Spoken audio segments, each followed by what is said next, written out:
But of course, your organization and similar organizations, similar companies work to help make that slightly more understandable to the user. Tell us about that. Without a doubt. So I come from an investment banking background and a complex background, and I realized quite early on that the complexity favors the provider of the product, not the consumer, not the investor.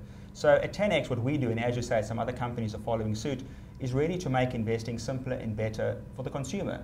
And the way we do that is, rather than give you 1,000 different options, we give you a solution, a portfolio that's right for you. So what right for you means it's time driven. So it's the principle I've been speaking about, is that if you've got a long-term horizon, then we automatically invest you in a diversified portfolio. So you own lots of shares locally and internationally, it's well diversified, so you don't have to worry, well, the markets have now come off a little bit, or the rand's weakened by 30%, what should I do? Or the oil price is halved, therefore Sasol has fallen, what should I do?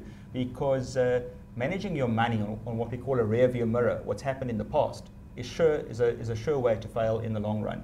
So what we do is, rather than giving you these options, we give you a solution, and that solution has got the advice and also risk management built in. So all you need to do as an investor is save as much as you can, in the comfort and knowledge that in the long run you've got a very competitive portfolio. And then what we do is we deliver that portfolio at very low cost, because as I said, that's critically important. So the total cost of investing with us at 10X is well less than 1%. And you shouldn't pay more, and you should certainly try and reduce fees where you can. Because what people don't understand is that 1% is a big deal in the long run. So to give you a simple example, if I can save 1% over 40 years, that 1% every year compounds. So it's 1% the first year, it's 1 and a bit the second, and it snowballs to be a very large number. It's about 50% more money over 40 years. So you can see that just by saving fees, it's a guaranteed way to have more in the long run.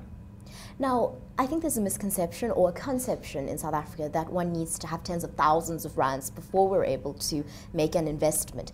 Is this necessarily true? What do you say to the person who would like to invest but doesn't really believe that they have enough money? It's a great point. So we set glass ceilings for ourselves, and the glass ceilings might be, you need money to make money, or I'm not smart enough to make money. It's, there's a secret formula, and that's not at all true.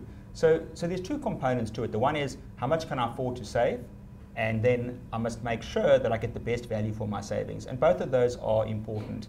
There's a great book in America called The Millionaire Next Door. And it's a fascinating study that someone did, where they concluded that a plumber in America was more likely to be a dollar millionaire than a lawyer. Why?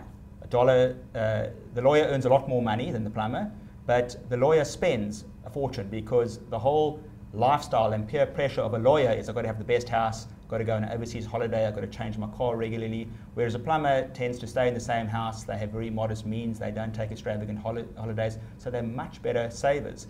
So wealth really is not how much money you earn or spend, wealth is created by how much money you save. And it's remarkable, if people are diligent savers, that they can create a lot of wealth relative to their own income, because also wealth is relative to your standard of living. So if we can be financially, let's say, conservative, so living either within or beneath our means is a great way. So become less extravagant, spend less, and save more. In the long run, you're likely to create wealth for your own standard. And in adopting that mindset, you actually realize that I needn't have a fortune to start investing. I can start now. Without a doubt. The first step is do something, and do it today rather than tomorrow. And then also I think people will get confidence, because they'll see what might seem like a relatively small amount of money. Over time, it's going to become a much larger amount of money if done correctly, and that'll encourage them to put even more money there. Stephen, Nathan, before you go, won't you just tell us how we can find out more about your company? So you can access us online. It's 10x.co.za. So that's 10 with the numeral 10x.co.za.